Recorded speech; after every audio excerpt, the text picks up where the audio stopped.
армысыздар, студенттер. Бүгін біздің Қазақ ұлттық университетінің қонақтары Қазақ ұлттық Алматы қаласының Қазақ ұлттық консерваториясының Құрманғазы консерваториясының профессоры, халық артисі Айгүл Үлкенбаева концерттік тур жобасында осы оның алдында Павлодар, Көкшетау, Петропавл, осы Астана, сосын Қарағанды сол жобамен келіп отыр. Енді Айекең туралы айтатын болсақ, барлықтарыңыз білесіздер, Айгүл апамыз кім екенін, ұлағатты ұстаз, және де Айекеңнің шығармашылығы туралы айтатын болсақ, осы өнер әлемінде ерекше есте қалатындай шығармашылық кештері болып, 2002 жылы 2002 жылы Республика сарайында құлағынан кетпесін атты шығармашылық кеші болды. Сосын 2012 жылы Алматы қаласында, 2013 жылы Астана қаласында өткен Айгүл күйге бар әлем тамсанады атты шығармашылық кештері болды. Бұл концерттің ерекшелігі және тек қана қазақтың дәстүрлі күйі емес, сонымен қатар әлемдік шетелдік композиторлардың шығармалары эстрадамен өңделіп, жаңағыдай бір жаңаша бір серпін беріп, өнер әлемінде сондай бір керемет концерттер болып, және де Айекеңнің ғылыми еңбектері де жарыққа шығып жатыр. Жаңадан міне оның алдында мынандай бір кітап айта кетейін, домбыраға лайықталған шетел шығармалары деген, бұл екінші том. Оның алдында барлықтарыңыз білесіздер, домбыраға лайықтап шығарылған қазақ композиторларының шығармалары, концерттік шығармалары. Осындай керемет еңбектер дүниеге келіп жатыр деп айтсақ болады. Енді мына кездесу бізге де беріп отыр екен. Айекеңмен шығармашылық кездесу бізге де беріп отыр екен. Қошеметпен қарсы алайық, ағайын.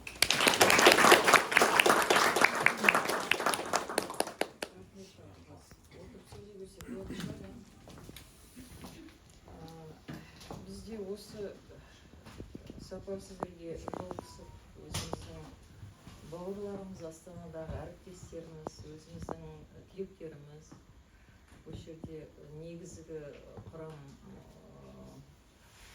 ұстаздардың негізгі тізгінін ұстап отырған өзіміздің консерваторияның түлектері, Абылғазыдан бастап өзінде оқыған, осы жерде мына Света Мырзабаева келіп отыр.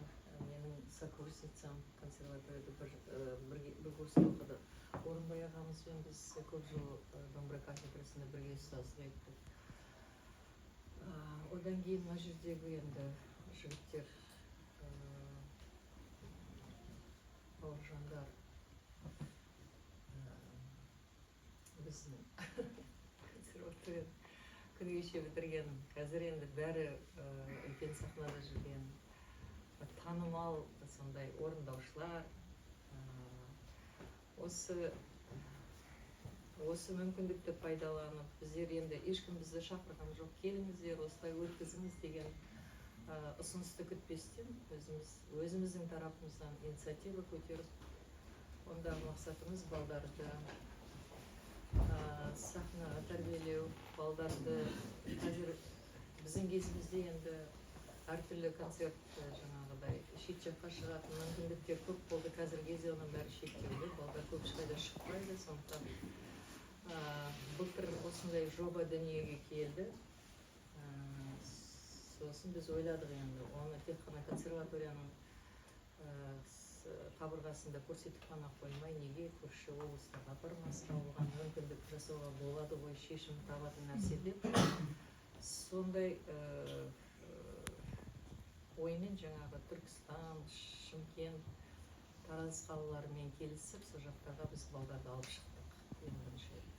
Енді консерваторияда оған енді бірден келісім берген жоқ, олар да түсінген жоқ біздің ойымызды. Себебі ол сондай зачет ақына келді, әйтеуір кішкене сондай қиындықтармен басталды басы. Дегенмен оларда көздері жетті, олардың мынау тәрбиелік бұл жүрістің мысалы тәрбиелік мәнісі бар екен. Балдарға жаңағыдай колледждің балдарымен кездесу, өздерінің өнерін паш ету, қазіргі консерваторияның деңгейін бағытын көрсету, тәжірибе алмасу, балдар енді көбінесе осындай сапарларға шыққанда, сахнаға шыққанда шыңдалатын сөзсіз өнерге тәрбиелеп жатқаннан кейін, сондықтан біз өзіміз соның бәрін жаңа шешімін тауып, өзіміз спонсор тауып былайша айтқанда, сол екінші жыл биыл соны қайтадан жалғастыруды шештік енді. Сосын балдардан сұрағанда осы жақтарды өздері таңдады. Сонымен біз енді бұрын автобуспен жүрсек, енді пойызға отыруымыз керек, балдарға шығып. Сендер де қамсыз болмауларың керек, өз тараптарынан барғыларың келе ма, жаңағыдай өз қаржыларыңды шығаруға тырысыңдар. Біз де көмек көрсетеміз жаңағыдай. Дегенмен қамсыз болмау керек, жолға шыққаннан кейін ол әртүрлі жағдай болуы мүмкін, орын алуы мүмкін. Деп сонымен сөздің қысқасы әйтеуір бәрі де, егер де ниет болса бәрі де шешіледі екен. Біздің айтқымыз келетін. Қазір осы сапар біз 21 баланы ертіп келдік, 2 класстың балдарын. Бәрі барамыз деген жерде айтады, ойбай, біз сонша баланы қабылдай алмаймыз, біз оларды қайда орналастырамыз, оларды қондыру керек, тұрғызу керек деп шоши бастайды. Біз айтамыз, жоқ, сіздің тараптыңыздан ондай ештеңе керек емес. Оның бәрі өзіміз ескергенбіз, шешілген мәселе. Сіздер бізді қабылдасаңыз болды деп. Сондықтан ол мүмкін сіздерге де сол біздің тәжірибеміз көмектесетін шығар мүмкін. Сіздер де бір нәрсе аларсыздар біздің тәжірибемізден. Оның бәрі мүмкін нәрсе. Енді біз қазір енді концерт барысында осы жобаның тақырыбы аясында бәрін ашатын біздің Ержан Жамеки. Бұл да менің шәкіртім Ержанда консерваториядағы оқытушы. Бәріңіз де танисыз, әрине қазіргі Қазақ тобының жетекшісі. Қазіргі біздің бір тұңғыш домбырадан шыққан тұңғыш PhD доктор. Осы жерде болашақ, сен де докторсың ғой қазір, көкемде? Молодец. Міне 2 доктор бұл жерде молодой докторлар. Плеяда докторов жаңағыдай қазіргі уақыттың жас докторлары осындай ілегі келе жатыр жақсы. Енді сондықтан өте біз қуаныштымыз. Домбыраның да осындай мүмкіндігінің қазір өз аспаптарының ары қарай ғылыми түрде дәлелдей алатын, сөзін өткізе алатын жастардың осындай ортада өз ғалымдарымыздың пайда болып жатқаны өте қуантарлық нәрсе. Биыл да консерваторияда докторлыққа осы 5 орын бөлініп жатыр деді ғой. Жақсы орын, жаңағы мүмкіндіктер ашылып жатыр. Оқимын деген адамға, бәріңізге де құлақтарыңызға алтын сырға. Бауыржан, сен түсіп пе? Сен де жолың ғой. Мақсат енді Тұран тобының мақсаттары болып жүреді. Енді неден бастаймыз енді? Біздер консерваторияда оқыған кезде, біздің оқыған кезімізде репертуар мәселесі деген өте тапшы болды. Орынбай ағаның, Света біздің бәрі соның куәгерлері. Біз оқыған кезде мынау Маңғыстау мектебі бізге вообще жабық болды. Біздің білетініміз сол Өскенбаевтың жеңісі, Абылдың күйі Нарату сонымен шектеледі. Басқа күй білмейміз, естіген де емеспіз. Маңғыстауда сонша композитор бар екен, соншалықты бай мұра бар екен, біз білген де жоқпыз, онда информация жоқ мүлде. Сол сияқты Динаның өзінен, Дина мысалы Алматыда жерленген, Алматыда радиода мұрағаттың бәрінде ол кісінің бейнесі, үнтаспасы бәрі қалса да, соның бәрі бізге жаңағы Жабылғазан ондай бізге жеткен жоқ. Ол кісінің біз білетін күйлері сол кішкентайымыздан естіген Тойластар, 16-шы жыл, Әсем қоңыр, Жеңіс, Бұлбұл. Осы 5 күйдің айналасында білетіміз солғылар. Содан 80 жылдардың басында Қарша ағамыз, Сержан ағамызбен танысады, Сержан Шәкіровпен. содан ол кісіні алматыға алдыртып радиоға жазғызып сөйтіп Маңғыстаудың бүкіл мұрасы бізге жетті сол кісінің арқасында Сержан ағаның арқасында. Сонымен нотаға түсті, кітаптар жарық көрді. 90 жылдың басында Қарша ағамыз Динаның үнтаспасын біздер ол кезде енді консерватория бітіріп жатқан кезіміз көмектестік Динаның күйлерін түсіруге. Соны Дина туралы кітап бірінші рет жарық болды. Сөйтіп репертуар толықты, күй мұрамыз одан сайын сондай бір ғажап күйлермен, бір керемет мектептермен біздің күйшілер мектебіміз одан сайын құлпыра түсті. Сол сияқты шығармалардан біздің кезімізде өте тапшы болатын шығармалар. Жұрттың ойнайтын сол Петренко концерт, Будашкин концерт, Лист рапсодия. Сосын қайсы кейіннен мынау әлгі Коробейники деген шықты. Әсіресе Коробейники елдің бәрін ойнап келетін. Әрбір колледждің өзінің бір коронкасы бар. Соның айналасынан шықпайды бір-екі шығарма бар. Сонымен неше поколение ауысса да программа ауыспайды ғой. Сөйтіп осы күні кешеге дейін тағы да сол шығармалар өздері Листтің рапсодиясы әсіресе енді домбыраға мүлдем былай табиғаты келмесе де соны біздікілер қоймай ойнай береді. Соны консерватория түсіп, сол консерватория бітіріп кеткен балдар бар историяда.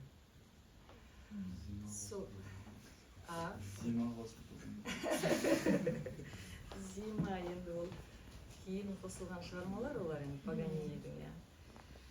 Сонымен енді бізде осы барысында енді көптеп ойланамыз. Осы уақытқа дейін мен күттім ойладым. Мүмкін біреулер шығаратын шығармалардың жинағы шығу керек. Анау қазақша шығармаларды енді кезінде Құрманғазы оркестрінде ойнадық. Сыдық Мұхамеджанов, Кенжебек ағамыз, Күмісбеков, сол кісілердің бәріміз көзіміз көрді. Сол кісілердің шығармашылық кештері өте жиі өтіп тұратын Құрманғазы оркестрінде Шамбон ағамыздың кезінде. Анау Қошбаев ағамыз сол кісілерді көзіміз көріп қалды. Енді сол шығармалардың бәрін балдар енді өздері өз беттерінше ойнайды. Әркім әртүрлі штрихпен ойнайды, әркім әртүрлі аппликатурамен ойнайды. Осының бәрі бір жүйеге келтіретін уақыт болды ғой деп, соны оның үстіне мен сол Құрманғазы оркестрінде көп жыл еңбек еттім. Сол тәжірибеме сеніп мен сол кітапты шығарған болатынмын. Енді одан кейін айтты, енді сіздің қолыңызда репертуарыңызда сондай шығармалар көп қой, сонда бізге бір шығарып берсеңіз деген ұсыныстар болды. Соны көпке дейін мен қолым бармай жүрді, уақыт жоқ себебі. Ана қазақша кітап пандемия кезінде қол болып кетті, үйде отырдық қой бәріміз сол кезде. Соның мүмкіндігімен сол шығып кетті үйде отырғаным. Осы бері қарай келе жатқанда енді мен ойладым, осы неге мен тездетіп шығарып алып бармасқа сіздерге ала келсем, ол өте жақсы менің тарапымнан бір сый болар еді деген ой келді. Сонымен алдында әркімге енді балдар тереді, осы уақытта біздің балдардың мүмкіндіктері керемет, бәрінде бір ноутбук, бәрі де сол әйтеуір бүткіл программаны жатқан деді, Құдайға шүкір көмекшілер жетеді, сол балдардың арқасында тергізіп. Кеше осы наурызда біз түнгі 12:30-ға дейін консерваторияда күнде біз оқып шықпаса шықпаймыз, прямо осы бітіреміз деп зорықтық шын айтар. Сонымен бәрібір сондай бір қиындықтар болып, артымыздан келе жатыр кітап. Мына кітапты мен сол цифрмен шыққан кітап, түсі де несі де өзгеріп кеткен енді. Содержаниясы ең бастысы деп көрсетейін деп осы кітапты мен сіздерге алып шықтым. Мұның ішінде енді 21 шығарма кірді. Бұның бәрі менің өзімнің жақсы көретін ішінде былайша айтқанда таңдаулы шығармалар, өзімнің сүйіп ойнайтын. Енді әрбір композитор туралы кішкене мағлұматтар бар, орындалатын шығарма туралы мағлұматтар бар. Одан кейін балдарға енді 3 бөлімге бөліп, бірінші бөлімде контиленный шығармалар, оның ішінде де ансамбль емес, дуэтпен орындалған мүмкіндігі бар. Волгареченко, Стебесі Круглом, қайсы осындай 2 шығарма бар мынаның ішінде. Содан кейін бізде мысалы технический сынақ, академический сынақ дегендер бар ғой. Соған ыңғайластырып осындай бөлімге бөліп, соңында емтихан ойнауға келетін шығармаларды, күрделі шығармалар бәрін біріктіріп, осы 3 бөлімнен шығардым. Енді ішінде бүкіл аппликатурасын бәрі қойылған. Бұның бәрі жаңағыдай түп нұсқамен бәрі салыстырылған. Соның бәрімен қайтадан қаралып, қайтадан осылай өңделіп шыққан ноталар. Осының бәрі сіздерге көмек болатынына мен сенімім мол. Себебі ұстаз болғаннан кейін үнемі тапшылық репортаж жағынан алдыңа бір курстан 4-5 бала келгенде әсіресе қатты қиналасың. Себебі оның жаңағы әрбір курстың мүмкіндігін ескеру керек. Сен мысалы біздер бірінші жылдары консерватория жұмыс жасағанда қиын шығарманы бірінші курсқа беріп қоясың, болмаса жеңіл бірдеңе беріп қоясың. Сонда Құбыш ағайлар бізде ескертіп отыратын программа мәселесін. Соны бірте-бірте сен тәжірибемен оғанда келесің. Қай курсқа қандай шамадағы шығарма болу керек, примерно сен поэтапно жаңағы әрбір курсқа бөліп, сондай біздер солай бастадық. Программалар сөйтіп бөлетіміз. Сондықтан енді мынау менің сіздерге қолымнан келгенше, үлгергенімше кіргізген 21 шығармам. Өте андай кез келген шығарманы мен айтпаймын, домбыраға келе береді. Дегенмен де домбыраның мүмкіндігі өте зор. Домбыраның дыбыс сұлулығы ол ерекше. Басқа ұлттың аспаптарымен біздің домбыраның бір төбе биік тұрады, басқа аспаптармен салыстырғанда. Сондықтан кез келген шығарманы домбырада құлпыртып ойнауға болады. Сол табиғатты тартатын шығармалар осының ішіне кірді, домбыраға өте жақын. Сол менің айтқым келетіні осы кітап туралы. Енді бұйыртса осы 1-2 күнде жетіп қалады сіздерге қарап. Енді менің тағы бір әкелген сіздерге тағы бір сыйым. Мынау 2020 жылы пандемия кезінде Дина Нұрпейісованы халықаралық деңгейде насихаттау мақсатында Атырау әкімшілігі, Атырау мәдениет басқармасының қаржыландыруымен Динаға арнап осындай 4 тілде кітап жарық көрген болатын. Қазақша, орысша, түрік және ағылшын тілдерінде. Бұл біздің ұлттық өнеріміздегі алғашқы рет осындай 4 тілде жарық көрген еңбек. Бұл жерде Дина әжеміз туралы ойлап қарасаң, сонша жыл өтіп кетті. Мысалы, арада бұл кісі қайтыс болғаннан бері, бұл кісінің Алматыға келген жылынан бері 37 жыл, 39 жылдан бері, мысалы да, қарап тұрсаңыз, қанша уақыт өтсе де, ешкім мынау архивтерден бұлай терең іздемеген ғой мағлұматты. Мен сондай таңғалдым, әліңге шейін жарық көрмеген осындай біздер деректерді тапқанда мен таңғалдым, шынын айтсақ.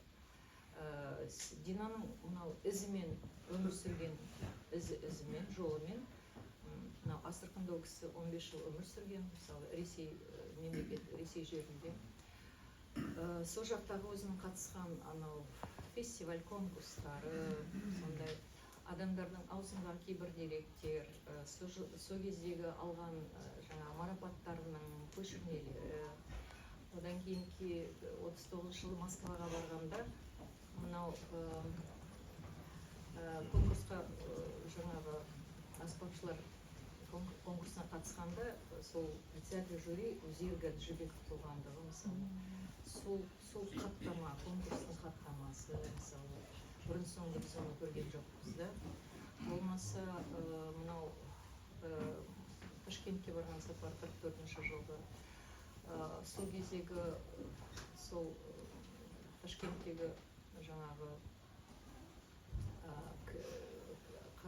кітап, газет бетінде жарық көрген сол 10 күндік біздің мәдени күндерінен естеліктер. Сондағы Динаның фуроры, мысалы, халыққа қаншама 5 республикадан келген кілем орындаушылардың ішінде сондай егде тартқан адамның соншалықты шеберлік өнер көрсеткендігі туралы мысалы осындай әңгіменің бәрі болмаса Динаның ұлы қайтыс болғандағы мынау табыттың басындағы суреті Шәпек жолдасымен бірге тұрған Динаның орамал тартпай түскен бір жас кезіндегі суреті мысалы еш жерде жарық көрмеген осындай мәліметтер осы кітаптың ішінде бар. Сонымен қатар мынау Ахмет Жұбановтың білеміз ғой Динаның алдына оркестрдан жігіттерді жіберетіні орындаушыларды сонда тапсырма береді оны Динаға барып соның шеберлігін алып қалыңдар деп.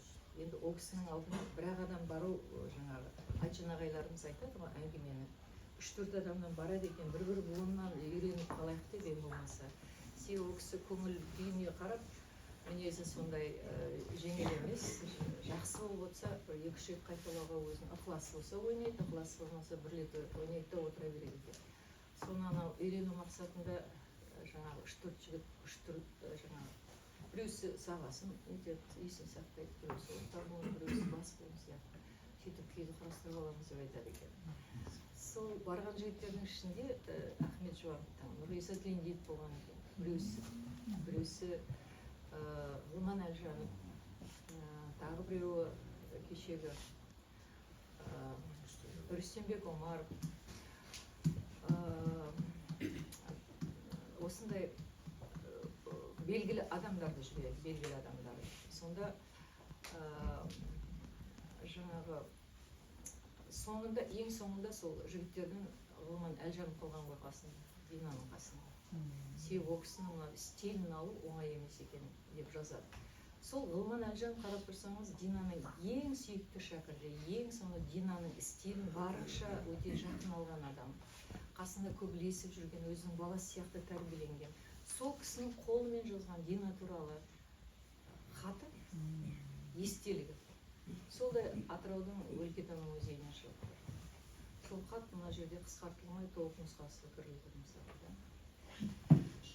мысалы осы кітаптардың жаңа ағылшынша қазақшасы осы жерде университетте колледжде сіздерде бір жерде екен мен сондай немен алып шыққам сіздердің біздің отделениеге осы жаңа библиотекаға сондайға табыстауға сіздерге осыны берсек мына кітаптарды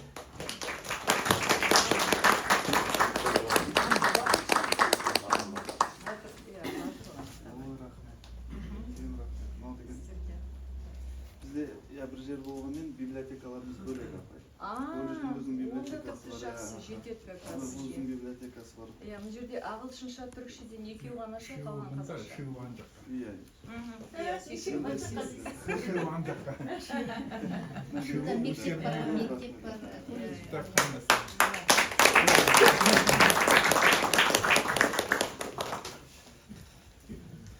Ал енді құрметті ұстаздар, қайырлы күн. Мен есімім Ержан Ерболатұлы. Сіздермен жүздескенімізге өте қуаныштымыз, әсіресе жастармен. Негізгі мақсаты да сол, замандастарды, жастарды бір-бірімен жүздестіру.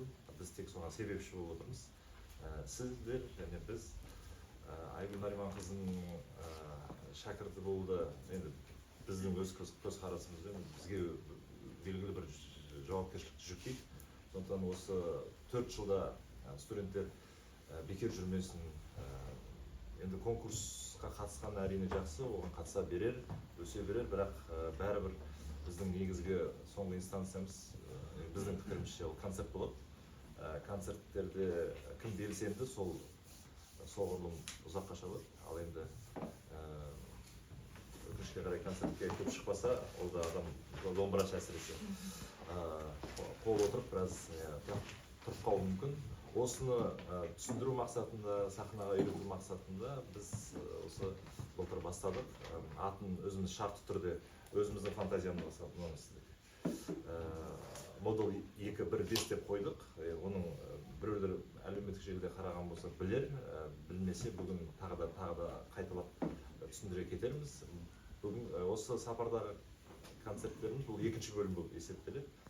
Сондықтан бір ерекшелену үшін, жастардың тілімен сөйлеу үшін өзінше бір дем ал деп ат қойып қойдық. Онда неге қойғанымызды концерт барысында мазмұнын ашамыз. Енді мына бүгінгі кездесуіміз, мына қазіргі сағатымыз бұл шеберлік сағаты болғандықтан жастарға пайдалы болсын.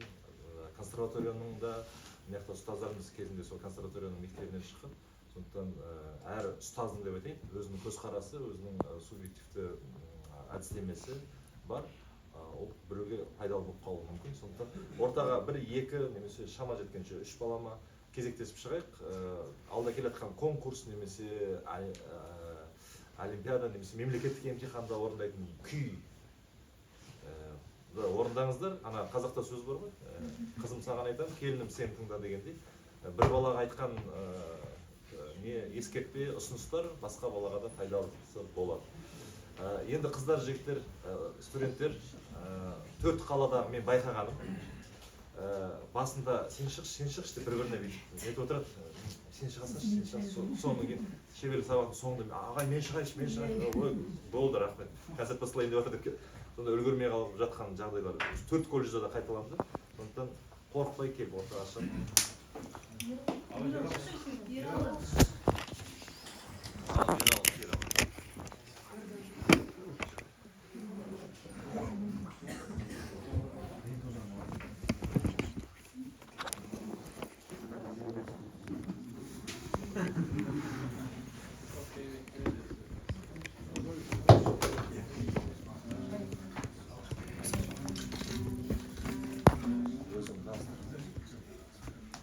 Менің есімім Толбек Хинраула, Қазақ ұлттық колледжінің 2-ші курс студентімін. Орал қаласының тумасымын. Көрсететін киім шалмаза шашау үстінде. Қандай дейді? Шашау.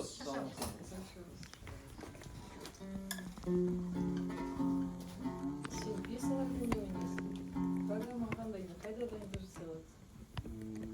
Қазірше ешқайда дайындап жатқан жоқпын, бірақ ойнап жатқан шығармам Будашкин концерт. Қандай концерт? Будашкин. Будашкин концерт? Димаштардың концерті ме? Жаңағы. Қазақша не? Қазақша Еркін Нұрымбетовтің Дара тұлға деген пьесасы болған. Осы заманауи. Ал бірақ алдыңғы жылы болған концерттердің бірі осы Ағанештің концертім Арман жайында концерті бірінші. 2-ші курстың баласы. Колледж, да? Колледж курсы. Так, кейбірдің тағы не ойнайсың? Құрманғазының бұлбұлы, және де Дәулеткерейдің Охотыге, Шалмырзаның Ташауызге, және де осы емтиханға Әбікен Қасеновтың Қоңыр деген күйін алған. Және де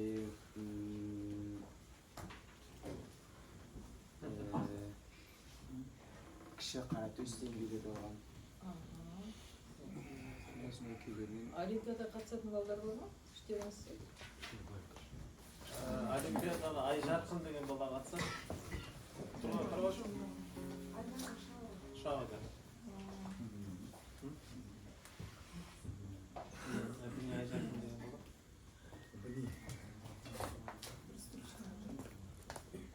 Өзімді таныстырып кетсем, өзім колледждің қазірдің 4-ші курс студенті болғанмын. Айтып отқандай қазіргі олимпиадаға дайындалып отырмын. Сол дайындықтамыз. Алматыға барсам ба деп отырмын. Неше бала қатысасыңдар? Енді әзірге мен Колледжден бір бала. колледжден бір бала. Сізден Ограничение бар ма? ана колледж аралық конкурс осы бірге болады. Қатар келіп қалды ма? Қатар келеді жоқ олай сосын дайын. Үлгермей жатыр ма балдар? үлгерем деп. Негізі әрбір колледжде 2 баладан ба? 2 бала. Жақсы. Көрейік дайындықтарыңды, да? Қайсы ана бала не ойнайын деп Ташауыз деген Бірінші ойнауы.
сол қолың сенің өте қатты екен, қатты ұстайсың.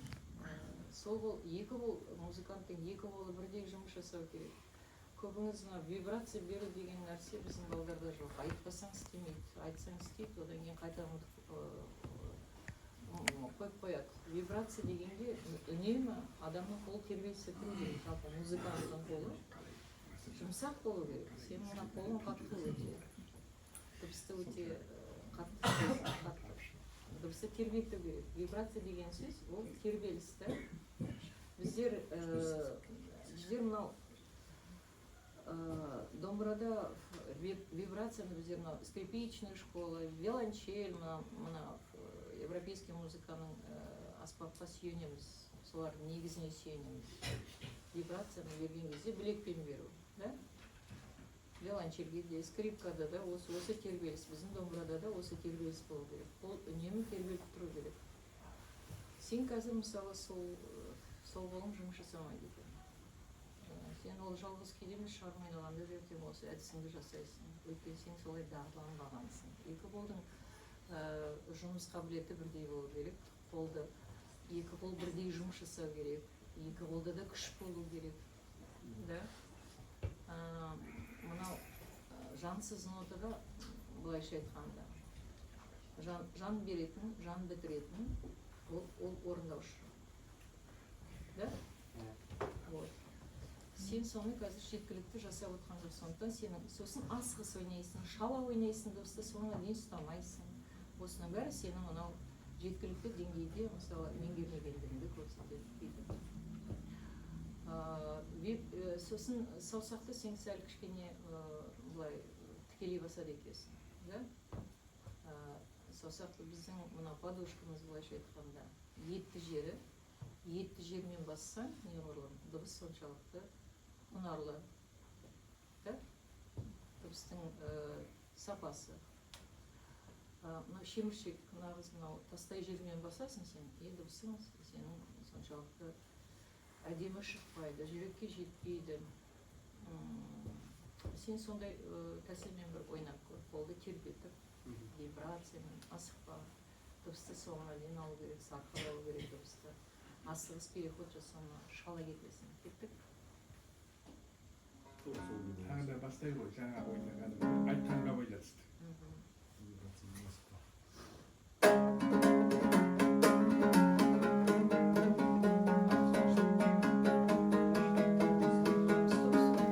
Сен сосын мына жерде де сен текстті кішкене искажение бар. Сен дәлеліне отырған жоқсың тексті.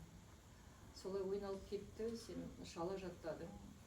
Балдардың көбісі өз бетінше жаңағыдай екі-үш рет қарайды нотаға. Ол ойлайды, мен уже оның бәрін таза біліп алдым, жаттайды солай шала қалқында. Әрі қарай мұғалім жөндемесе, ол қайтадан сол нотаға айналып келмейді бала. Біздер шығарма ойнағанда да, күй ойнағанда да ұстаздың алғашқы міндеті нотамен сверка жасау. Егер ұстаздың өзі, мысалы, болады, жаңа шығарманы бастайсың, сен өзің жеткілікті білмейсің мысалы, да? Текст бойынша баланы тексеру ең бірінші ұстаздың міндеті. Тексттен қате кетпеу ең бастысы. Балалар көріп отырып ойнайды. Бізде емтиханда сондай көп кездеседі, консерваторияда сол. Балалар шалады себебі. Қалай болса солай үстіртін асығыс. Соны анауын айтсам, ол оны мойындамайды. Мен анау тоқтатып қойып нотасын алғызам, нотасынан былай шығып көрсетемін. Сол кезде көзі көреді баланы. Сондықтан балаларға өте қадағалау керек балаларды. Әрі қарай сосын менің алдымнан бір рет өтемін ол. Мен жаңа бүткіл шығармасын тексердім, нотасы бәрі дұрыс па, күйдің бәрінің тексті бәрі дұрыс па. Все, әрі қарай өзің самостоятельно жұмыс жасауға болады. Одан кейін барып сен ол бала материалды уже меңгергеннен кейін шеберлігіне отыруға болады, мысалы, детально. Осындай процесс жұмысты осындай бағытта жүргізмесе, балдардың бәрі қазір бірыңғай осындай болып кеткен. Жеңіл-желпі болып кеткен. Сен мысалы, мына күйдің басында сен артық фаршылады аласың біріншіден, да?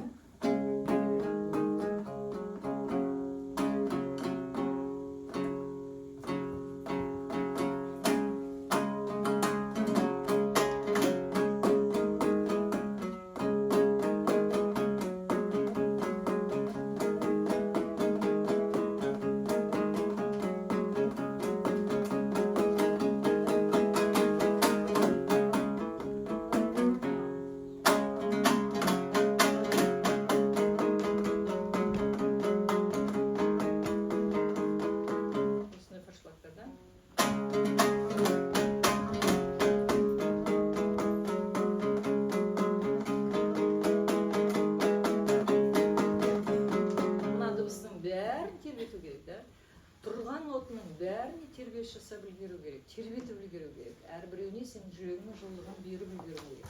Көрдің бе, сезіммен ойнау керек, давай. Басынан бастап қайтадан көр. Мысалы, бірінші қаққаныңда сенде уже салмақ жоқ дыбысын көрсін. Кішкене салмақпен ал, а?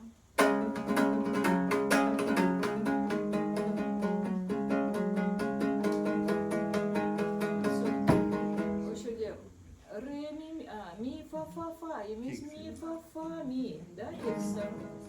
Ми, фа, ре, да? Осы жерде сен тексер. Мына жерде сен, мысалы, менің құлағыма тиіп тұр, значит, неправильно деді.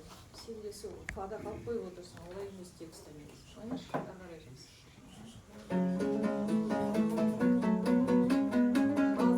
Батыр, дыбысқа сен бойламайсың. Дыбысқа тереңдей бойлай білу керек, да? Дыбыстың тұнығы, мысалы, біз судың, мысалы, шетінде, да, өзеннің шетінде, ешқашан тұнық су болмайды, да? Судың тұнығын көргің келсе, сен ары қарай бойлауың керек. Солай ма? Сол сияқты дыбыстың да тұнығы тереңде. Сапалы дыбыс тереңде. Ол үшін саусақты басу керек. Сен жеткіліксіз дыбысқа бойлайсың. Бетімен ойнап кетесің. Тереңдеп алу керек.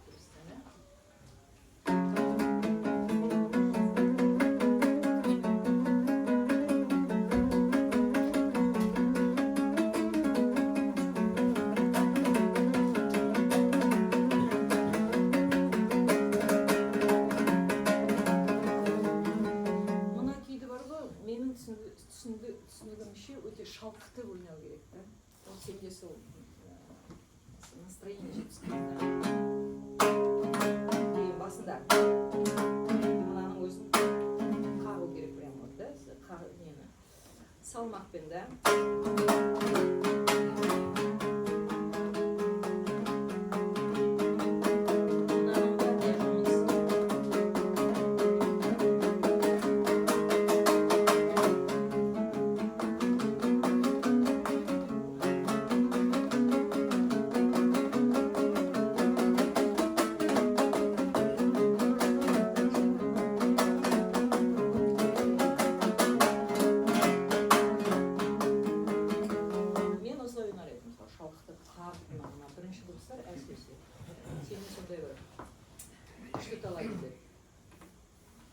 Әрбір күйде ойнағанда интонационно, мысалы, жеткізушіге сіз сүйенесіз ғой, әкелген адамның орындаушылығына сүйенесіз. Дыбыстың интонациясын егер сіз соның фразаның интонационны ұстасаңыз, ол күйді дәл беруге болады. Біздің балдар сол интонацияға мән бермейді. Сөйлегенде де адам элементарно сөйлегенде де, міне, дыбыс деген қол батады, да? Сол сияқты әуенде де солай қолды ойнау керек. Егер сіз сондайға машықтансаңыз, күй ойнау ондай қиындық туғызбайды. Менің ойымша. Характерді ұстау керек те, әрбір күйдің өзінің мінезін ұстау керек. Сол кезде күй тамаша шығады. Так, не істейік, соңына дейін кетейік, бары қарай, ойнайық па? Келесі болған шығар. Келесі.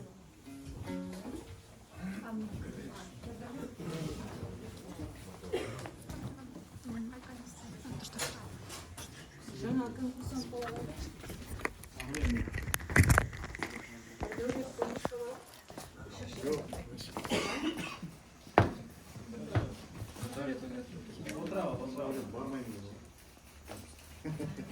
Саламатсыздар ма? Менің есімім Нұрдәулет Санатбек. Таныстырайын беремін өзім. Домбырадастан беді, сен қатысқан конкурсына естедің? Арқа домбырадасың. Сонда Құрманғазы ғой, Құрманғазы. Құрманғазы. Жоқ, ол иә, одан кейінгісі. Бірінші танысқаным осы домбырадастанда көрдім. Мен осы не көрсеткім келіп отыр? Программа Қанекеге алғандарын айтайын. Малай Хамзин жайлау, сосын Қалима мен Қайылғы қара, сосын Қашағмер арпалыс. Бірақ қазір басқа күй тарттым деп отырмын мен өзім. Не күй тарттың? Дина Бұлбұл. Сен пьеса ойнайсың? Иә, ойнаймын. Пьеса ойнаймын да? Кімде оқып жатсың? Бауыржан ағайдан. Так, жақсы, көрсетемін.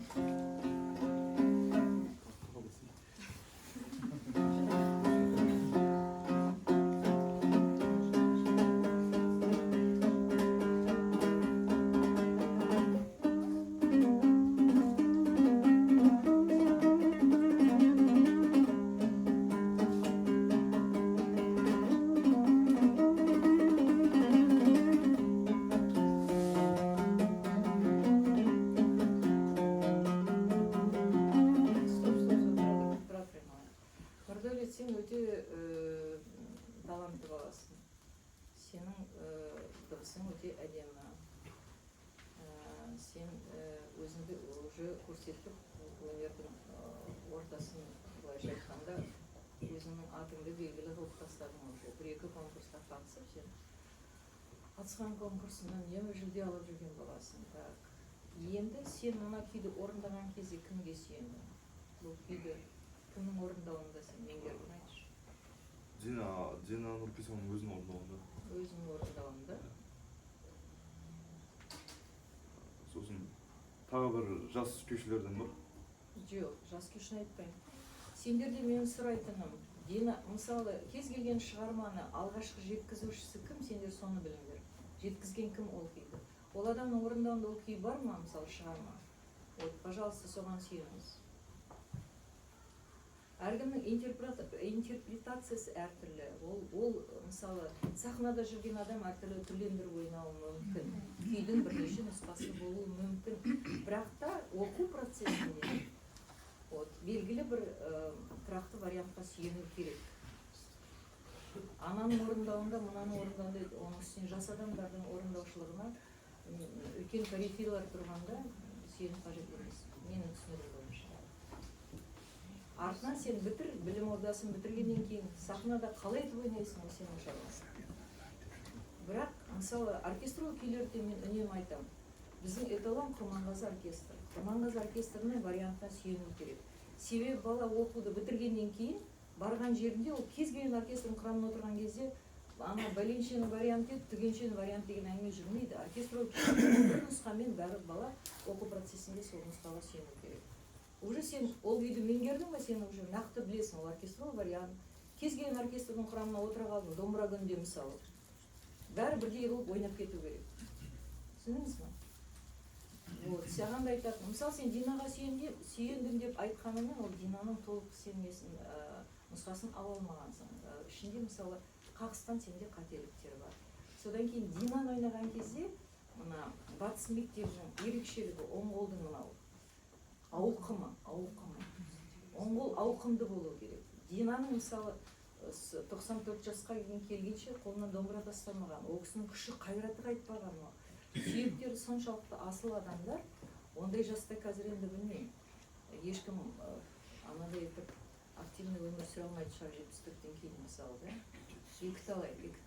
Білмейміз қалай қартаятынымыз, ондай жасқа келгенде шамамыз келе ма, келмей ма бәрімізде мысалы. Ол кісілердің соншалықты қиындық көрген адамдардың закалкасы мықты болады, менің түсінген. Элементарный соғыс көрген адамдар бәрі, да, мысалы, қанша жасқа дейін өмір сүреді олардың мынау иммунитеті өмірге деген, қанша қиындықтан өткен. Біздікілер сол қиыншылықты көрмеген болбыр иммунитет, бос иммунитет ештеңе пайда қаспайды. Сондықтан жалпы негізі қиындықтан қашпау керек. Сол кісілерге жақсылап сүйену керек. Сол кісілердің дыбысының мынау сапасы көп тыңдау керек. Соны дәл алуға тырысу керек. Оңғолдың сенің қарымың мысалы, мынау батыстың мектебінің күйшілік дәстүріне көп келіңкіремейді мысалы. Да? Сілтеп ойнау керек, ірі алу керек оңғолды деген. Сен бірінші естіп отырған жоқсың ондай. Ұстаздарың үнемі айтады. Бірақ бала соны бір жақтан кіреді, екінші жақтан шығады. Бәріміз де сондай баланы оқытып жатырмыз. Үнемі айта бергеннен құлақтарды өліп кетеді, бұлардың ештеңеге мән бермейді. Сен уже оны баланың өзінен құлшыныс болмағаннан кейін оны бірдеңеге үйретуде өте қиын. Сондықтан интерес баланың өзінен, білім алам деген құлшыныс өзінен болу керек. Көзі жанықты болу керек. Біздің кезімізде білмеймін. Біз бізде осы жоқ нәрсені осы Айтжан ағамыз, Айтжан Есенович бізде шығарманың несі әлгі мықты жинағы сізде болды. Консерваторияда оқып жүргенде, ана колледжден бастап тілахандар бәрі қатар тұрды, бүткіл анау кітаптарды шығарған сол кісілер, мынау Арпеджин керек па, жаңағы неше түрлі этюдтарын керек па, жаттығулар керек па, соны кітап қылып шығарған сол тілахан мен айтахандар да, мысалы, Айтжекеңдер. Сол кісі мен консерваторияда жүргенде маған айтады, Айгүл, саған анау қасиет анау шығармалар, бір шығармалардың атын айтады, соны саған ойнау керек дейді. Сосын, ойнағым келеді. Бізде сондай бір құлшыныс бар, бірақ ноты жоқ. Кімнен алар білмейсің, жүгіресің арттарынан жаңағы. Айтжан ағамдардың артынан жүгіреміз жаңағы, беріңізші ана нотаны. Ол кісі Ленинградқа барып, құрық ұзын ол кісі жаңағы, не бір балайчнелерді алып келеді, репертуарларды. Соны ойнағымыз келеді, кейбір шығармаларды сұрап аламыз, жаңағы жалынып жүріп. Өйткені мынандай кітап жоқ, тапшы, ешқандай информация жоқ. Содан не істейміз, біз аламыз да жаңағы примачтардың, скрипичный нелерге кеттік, репертуарларға кеттік, амал жоқ, бізде басқа ештеңе жоқ. Соны алғашқы енді мынау Борчуновтың концерті, мысалы, концертный вариации Будашкина, мысалы, Паганини 9-й каприз, Моцарт, ронда, до мажорный ронда, анау үш ішінде каденциясы бар. Сол шығармалардың бәрін алғаш рет Айтқали Тілепкалиевич маған тапсырған еді, анау скрипичныйны ал, қара. Бұрын ойналмаған нәрсе, оны қалай ойнайсың домбырада? Ал от жаса. Сөйтіп бірінші баса ойнап едік біздер, мысалы, осы шығармалар. Қазір көп шығармалар, құдайға шүкір, әлі шейін біздің домбыраның репертуарында келе жатыр. Так, иә, бәрін айтса, бірін айт, қайтадан Динаға келейік. Ойнаш, қолыңды кең сермеп, ауқыммен ойнаш, сен мына қолды қыспа, тежеме, мына оң қолының кистін тежеме. Қолды сосын мына 4 саусақпен прямо көсіп ойнады, көсіп. Сен мына, кім, Нұрдәулет, сен бас бармақпен мына 1 саусақпен ойнайсың, кейді түсіндің ба? Ол дәстүрмен ойнаған кезде мына бүткіл саусақтың бәрін сен пайдалануың керек. Себебі ол дыбысқа күш беруің керек. Білек, плюс еще мына 5 саусағын пайдалан. Давай кет. Басым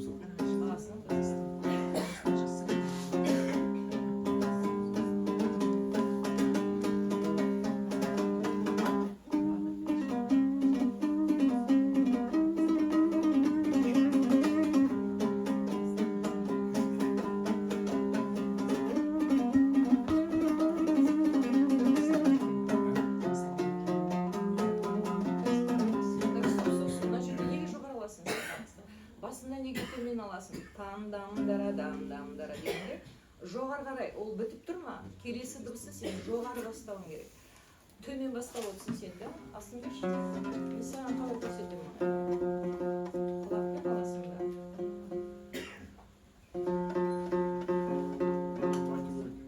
Қалай? Айтып отыру керек қой. Төмен жоғары. Астын берші.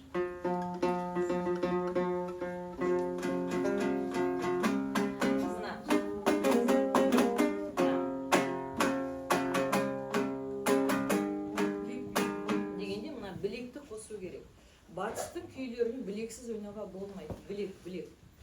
Білекпен ауқым беруің керек. Түсіндің ба? Ойнаш мына.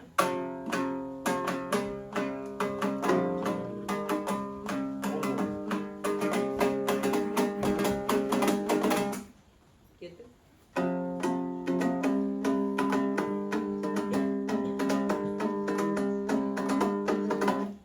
Енді қара, осыны жоғары бастау керек.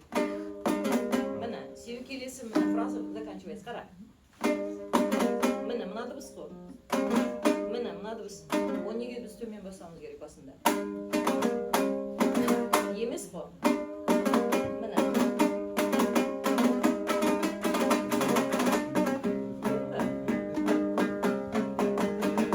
Міне. Бұл жоғары бастау керек. Тема бастау. Ага.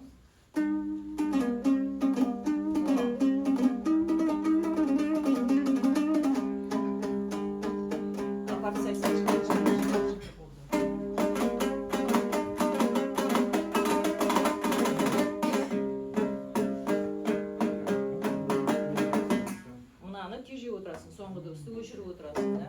Ага, қысқартып отырасың.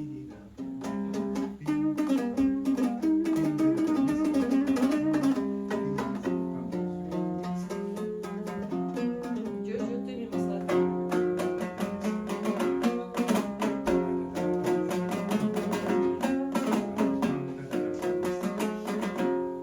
Төмен басылады.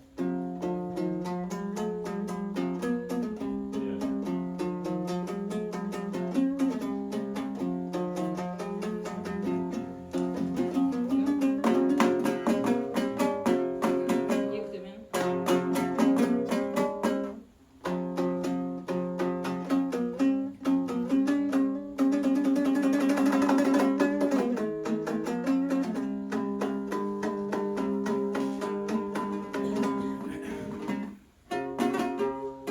Sağa түсесің.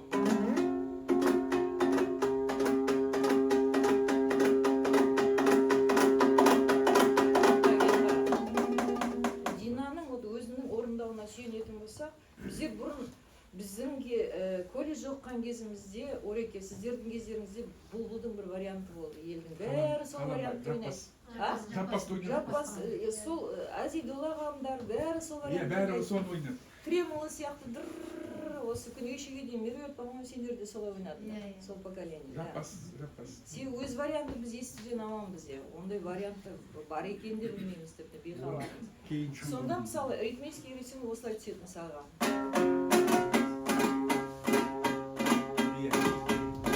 Ана 16 пен 8 бөлініп тұр арасы. А Динада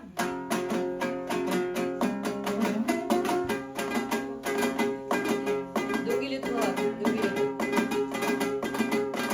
Вот Харшекең болса, осы жерде осы ритмді көреді, бітті қуып жібереді сені сахнаға. Дұрыс емес деген варианты. Түсіндің ба? Сен ол негізгі мынау ритмический рисункты алмадан кейін бір рет тоқтатып тастайтын. Ойнаш? Үстіне дөңгелетіп ал ана.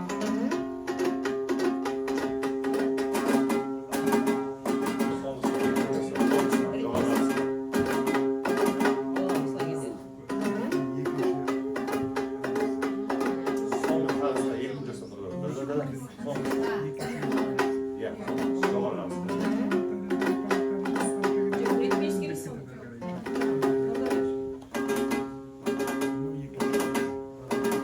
Бұл 16 емес 8-ліктен меңгерді.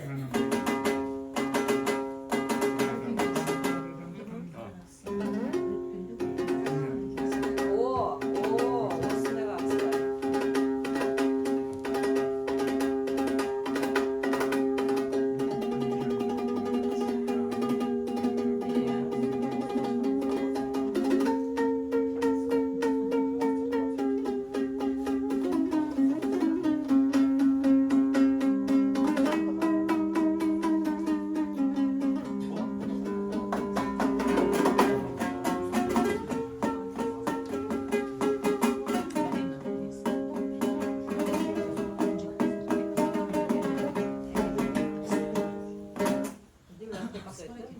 Сағадан шыққанда.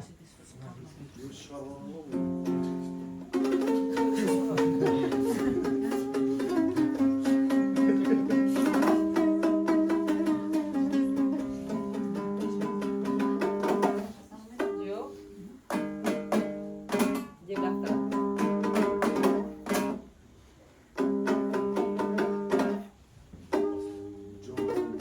Енді бұл жерде де самое. Вот осы жерде де қағыс төмен басталмау керек, жоғары басталу керек. Сен солай бітіреді. Осылай болу керек. Емес. Затакты басылады. Жоғары бастайсың.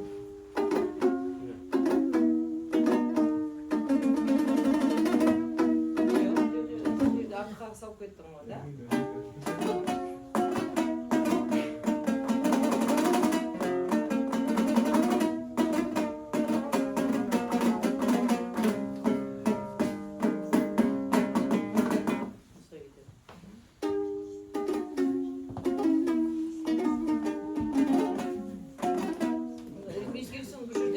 отчетливо бөлмейсің 16-лықтарды, да?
басқасы жаңағыдай қағыстарды ретке келтіру керек.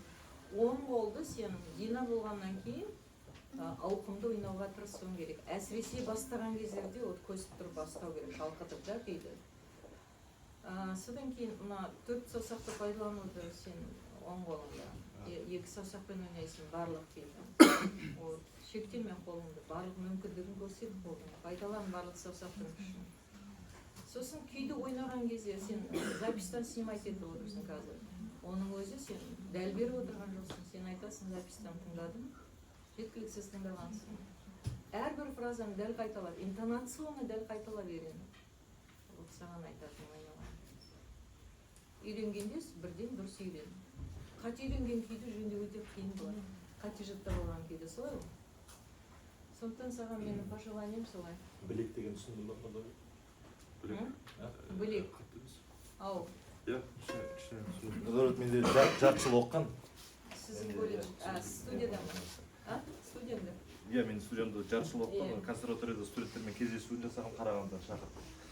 Мынау білезік, мынау білезік. Білек дегенде мынау болуын қайғыласың. Көрші ойлайсың. Маған Құрманғазы, Динада осы білек қолданады. Сен бүйтіп қарап отырсың, білезік. Енді білек қосасың. Расымен?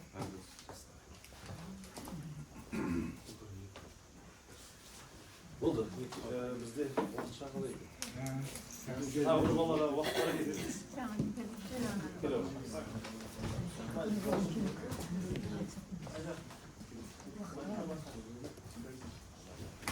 Бауыржан, пьесаны қалай үйретесің? Пьесаны қалай үйретесің? Пьесаны қалай үйретесің?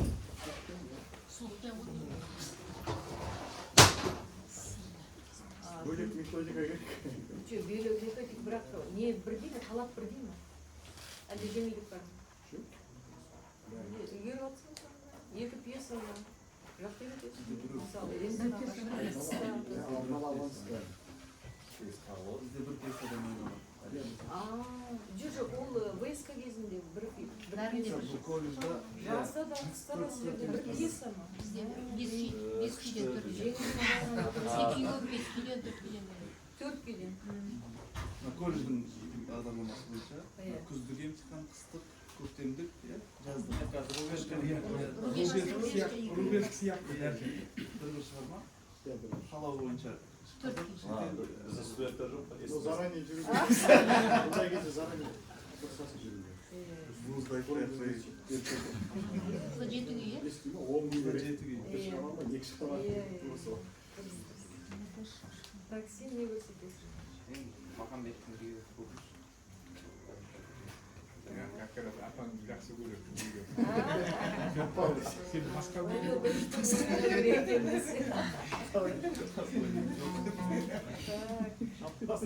қиын күй алдым екен бар. Ойнауы. Сен неге бармайсың, олимпиадаға барады? Иә, барам. Биыл қырғын сендерде емес пе? Ол старшыда. Вузда олар. Кеттік, иә, ойнауы.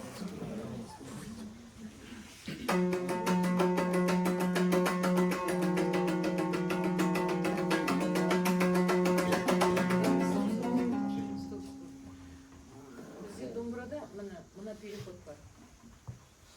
Сен Қарша ағамызға сеніп отырсың ба? Не?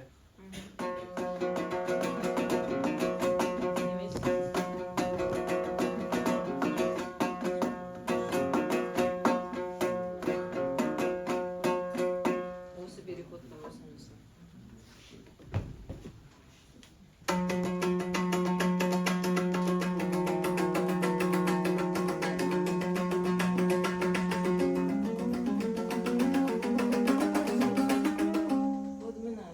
Сендер фаршлапты деген қалай көркемдегілерін келеді, әрін өз бетінше көркемдейсіздер балдар. Керек емес артық фаршлап аласыңдар. Осы орынсыз, даже пьесада балдар көп жерде фаршлапты пайдаланып отырады ғой. Өте сондай вольно ойнайды біздің балдар. Ол дейтін қарамайды. Қазақтың негізіне күй түскен жаңағы шығармама күйі бар. Мысалы шалқыма сияқты шығармаларды ойнағанда ол күй сияқты күй тепсе сол жерде фаршлаптар болу керек міндетті. Ал кейбір шығармалар бар, мысалы, әсіресе мысалы шетелдің композиторлардың шығармаларын ойнаған кезде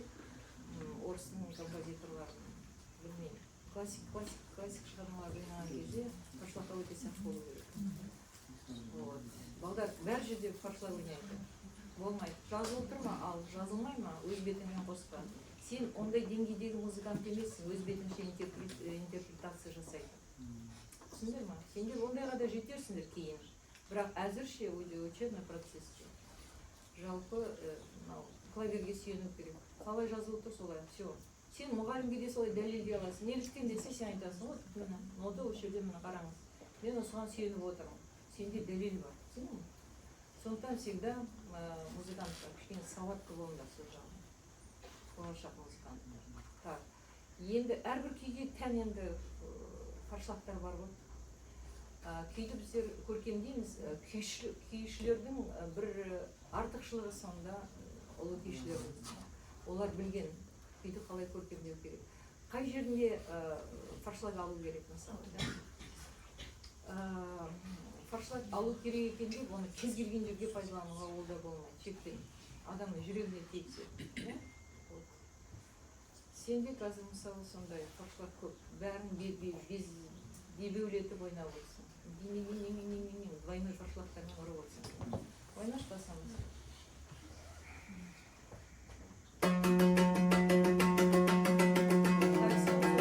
Сен бас бармақпен ойнап отырсың, бірақ бас бармаққа сезім жоқ, бас бармағында. Сезімсіз, мына бас бармақта жан жоқ сияқты.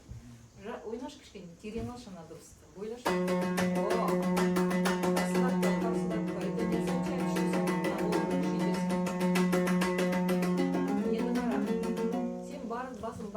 Басында кіріспей бердің, та-та-та-та-та-та-та, енді тема басталған кезде қалай басталу керек? Элементарный балдар.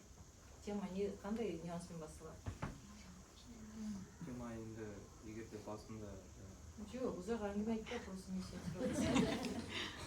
Теманы қандай нюанспен бастайсың? Теманы пиано бастап, тема бірте-бірте ол деген дамиды, да? Бірте-бірте сен оны динамически, кульминация қарай ол күшею керек. Бірінші теманы өте жай, тыныш бастау керек. Сен бірден айқайлап бастайсың теманы. Түсіндің? Давай.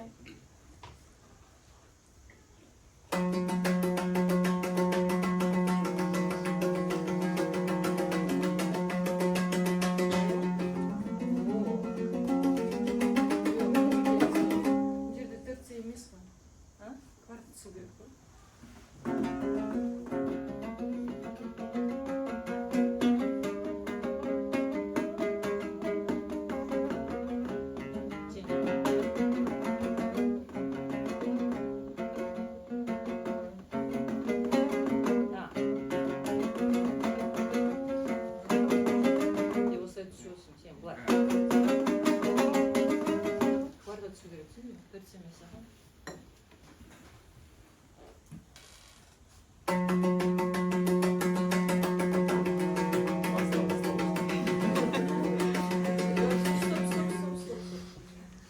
Переходты уже ұмытып кеттім, көрдің бе?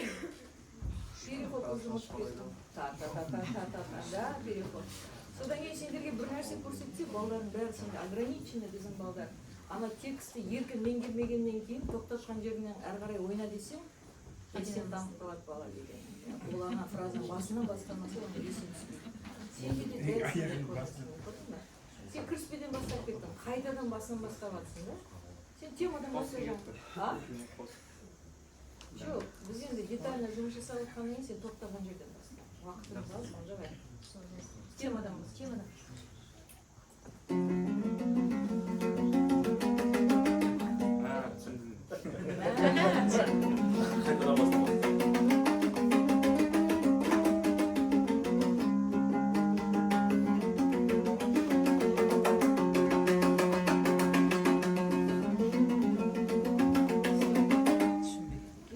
Фаршлагдтар еттейік. Қарам.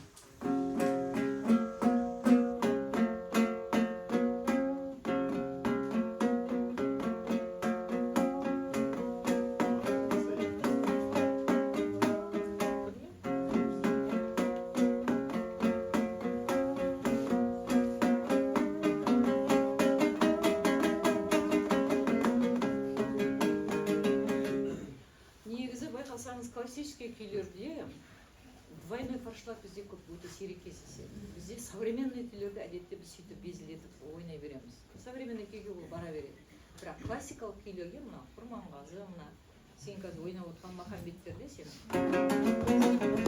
қалай аласың?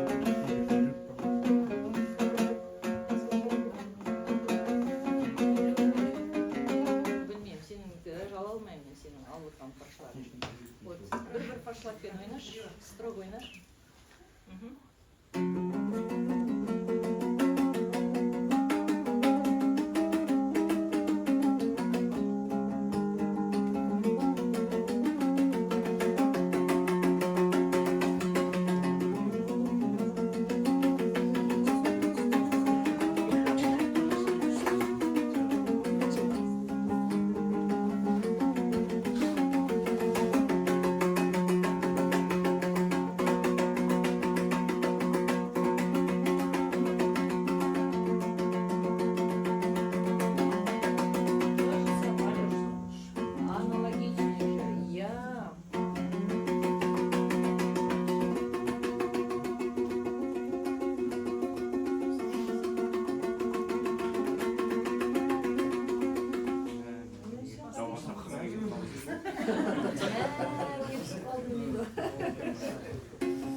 Төлеген Мұхамбетовтың сөзі бар екен ғой.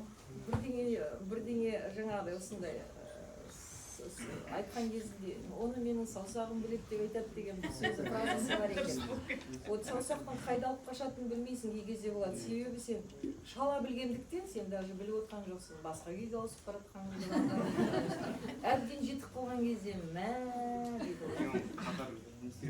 18 жасар қалжыңыз ойнамады. Қолын бір рауа ойнатып, кербезге келіп қалған. Солай, ондай болады. Оның бәрі мына бастың ішіндегі порядок, беспорядок деген сөзі басымызда неше түрсі бар ғой. Шатсу деген. Дегенмен сендер ондай шатасатына жасқа жеткен жоқсыңдар айналайын. Әлі сендердің памяттерің керемет болу керек. Осы даже балдардың қазіргі шынымен де клиповой памяттері осы ғой. Қазір айтқан қазір айнала беріп кеше ойнаған шығармасын бүгін сұрасаң, атын есін сақтай алмай отырады мысалы. Не ойнап едім, бір аптадан кейін сұрасаң, текст не помнит, қазір болдар солай. А бізде 40 жыл ойнаған шығармамыз әлі шейін. Керек кезінде шығарып аламыз саусақтың күшімен ал. Вот, мәселе сонда. Қазір уже настолько бас дейтін адамдардың лайланған өте қиын. Тәртіпке шақыру қиын бастың ішіне. Тәртіпке салу қиын. Нагила апайдың алдында күнде гитара домбыра тартып жүрген жоқ, сол қолда әсер етіп отқан шығар. Дегенмен жас қой, жастардың памяті ұрып тұру керек қой. Так, енді не істейміз? Ең бастысы жаңағы форшлаг басынан бастап сенің стилистика мысалы да күйдің. Сен басынан бастап қандай тәртіппен бастадың, соңына дейін сол тәртіп сақталу керек. Ол заңдылық. Жаңағыдай переходтар, содан кейін күйді әлі де таңдау керек. Күйді сосын жаңағыдай екі қолда бірдей жұмыс жасау керек. Жаңағыдай ходтар мысалы да кездесетін. Ол барлық кез келген күйде кездесуі мүмкін. Ол жалғыз мына күйіне ғана байланысты емес. Переход бізде мысалы бір заңдылықтар бар. Осылай алу керекке тиісті нәрселер бар. Осындай нәрселерді бізде мысалы дәстүрлі орындаушылығымызда мысалы көп мектептерге тән өзінің бір саусақтары бар. Сол саусақтарды алмаса, мысалы кездесті маған Маңғыстаудың конкурсына келіп отыр бала. Элементарно бар мысалы Маңғыстаудың мектебіне тәнді алу тәсілі. Осыны байланбайды, былай ойнайды бала. Сен бірден, о баланы сен даже ағарай ойнатып қашты емес, тоқтайғы бара ғой, все рахмет. Өйткен сен білмейсің, ерекшелігін білмейсің мектептен, сен конкурсқа қатысасың. Да? Осындай нәрселер сақталу керек. Жаңағыдай переходтарды есің сақта. Жақсы. Бірдеңе көрсетесің басқа? Песен көрсетесің. Песен жаңағы Петрин концерт, Будашкин концерт дедің ба? Будашкин жоқ, ол Ерал басқа бар. Сен не зерттедің? Олимпиада. Жайық концерт дедің ба? Олимпиадада? Олимпиадада фантазия. Вот давай фантазия. Енді сен сұрайсың ба? Өшірме бастайын ба деп. Әрине солай бастайсың.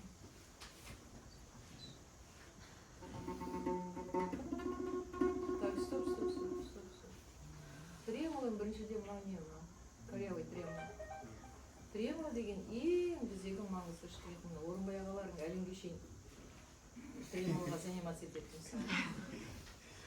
Вот көрдіңіз бе, біздің кезіміздегі вот санамызға құйып қалған тремолға отыру деген бізде қазір қанымызға сіңген жаттығудың бір түрі болады. Біз дайындық отырамыз ба? Часами біздер сағатта отыратынбыз, біз әңгіме айтып отырамыз да қолымыз былай. Ана ударники сандарын соғып тыныштық отырмайды ғой. Сол сияқты бізде де тремоло деген нәрсеге осылай. Отырған адам әңгіме айтып отырасың ба, тремоло ұстап отырып бізді сөйтіп үйреткен. Телевизор көріп отырсың, кітап оқып отырсың ба, не важно. Даже автобуста жүргенде мына қалтаңа салып қойды, өзің денең сезесің. Былай істейтінбіз біздер міне. Общежитиеға баратқанша осылай, өзің денең сезеді ғой. Общежитиеден келатқанша осылай жүретінбіз тремолоға. Қалтаңа солдат жасай бер дейді. Міне, соны осылай жүр. А вот өсігінде осы талап қалып қойды вообще. Балдар тремоло дегенде қызылықты отыру керек деп ойламайды. Тремоло деген ең күрделі штрих. Оны сен айлап отырып шығармасаң, мынаның басына мозоль пайда болмайынша ол тремоло шықты деп есептеледі дейді. Солай талай жасап. Ал, басташ қайтадан. Жақсы тремоло. Тремоло шықпай тұр деген сөз, сен оны шығарманы сен ол шеберлікпен ойнай алмайсың деді. Все, уже провал деген сөз. Түсіндің ба?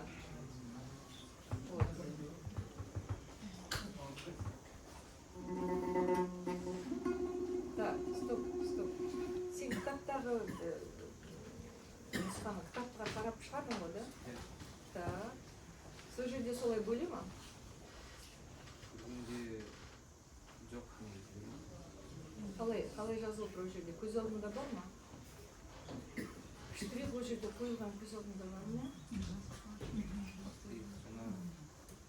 Сен жоқ, жаңа әңгіме айтқан жақсы көретін бала екенсің. Бірдеңе айтса, сен философский кетіп кетесің.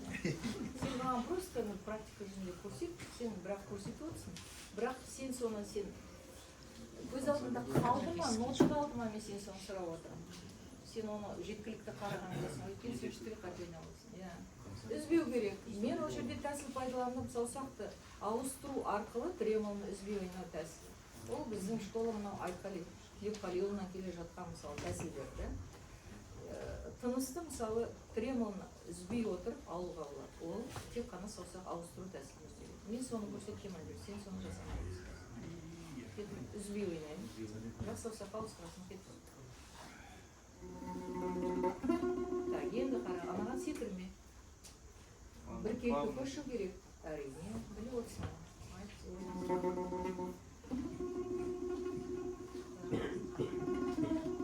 Өшпеу. Так, стоп. Вибрация деген нәрсе, мына сенде ол. Вибрацияны сен түсінбейсің. Вибрация тербеліс.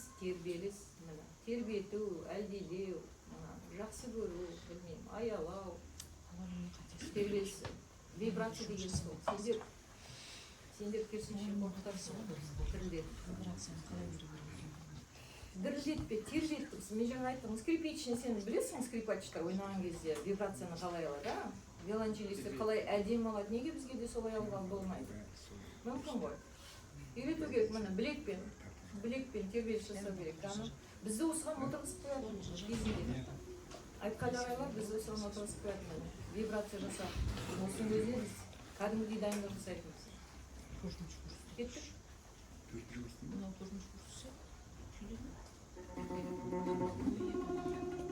Реал, дыбысты реал.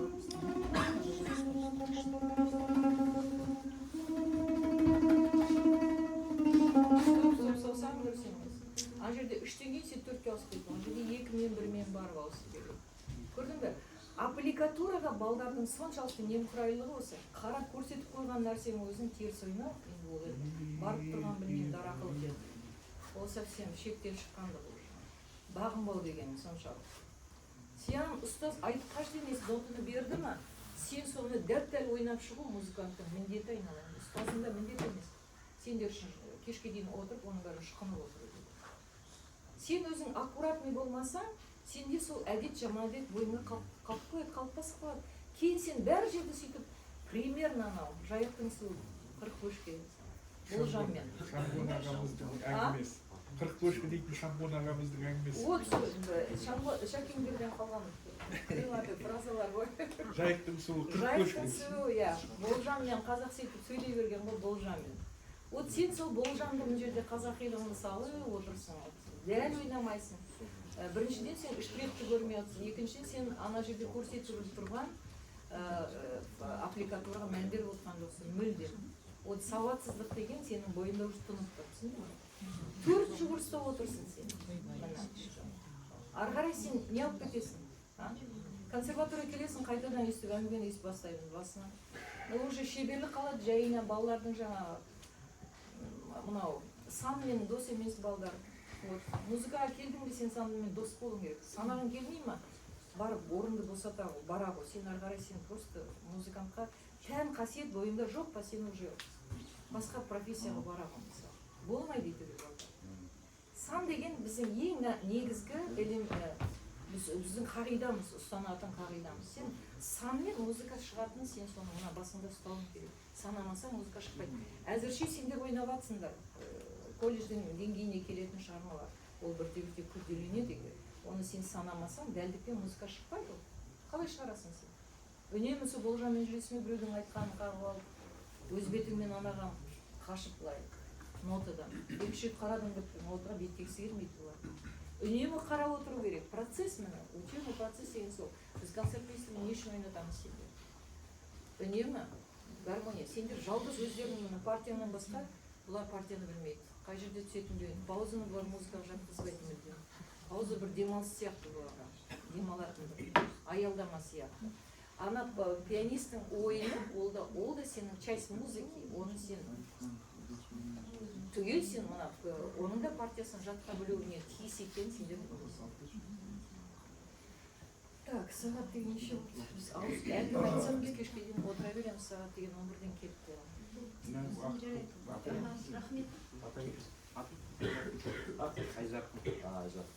Айжарқын негізгі соққын осы 3 жігіт алды ғой енді, не болса басқа жігіттерге, қыздарға бұл енді алтын сырға дейді ғой. Құрметті ұстаздар, осындай мүмкіншілік бергендеріңізге, балалармен жүздесуге көп рахмет. Қазақ ұлттық өнер университетінің басшылығына, деканымыз Батырлан мырзаға, барлық ұстаздарға көп рахмет. Абылғазы ағамызға осы ұйымдастыруға көп көмектесті. Алғысымызды білдіреміз. Енді ананы айттық, мынаны айттық, бәрін айтты, бірін айтты. Енді өзіміз іспен көрсетейік. Концертке келіңіздер. Біз дегенде жастар көрсетеді ғой. Біз тек демейміз, қолдаймыз, бауылаймыз. Ахмет Байтұрсыновтың айтқандай бауылаймыз. Негізі Айгүл Нариманқызының методикасының сол Ахмет Байтұрсыновтың өз педагогиканың 4 тәсілі бар. Соның біреу бауыл дейді ғой, қасқыр күшігін қалай етті тістеткізіп, жемтеген, бүркіт балапан итеріп ұшырып жібереді екен, қанаты кішкене қатайған кезде. Сол сияқты өзімен бірге алып шығады да, бауылып, сосын барып ал енді өзің кетті, ары қарай ұшырып жібереді. Осы тәсілмен бізде өсіп келе жатырмыз, қазіргі студенттерде солай келе жатыр. Енді концертке шақырамыз, кішкене ауа жұтып, жасап, концертте жүздесейік. Рахмет.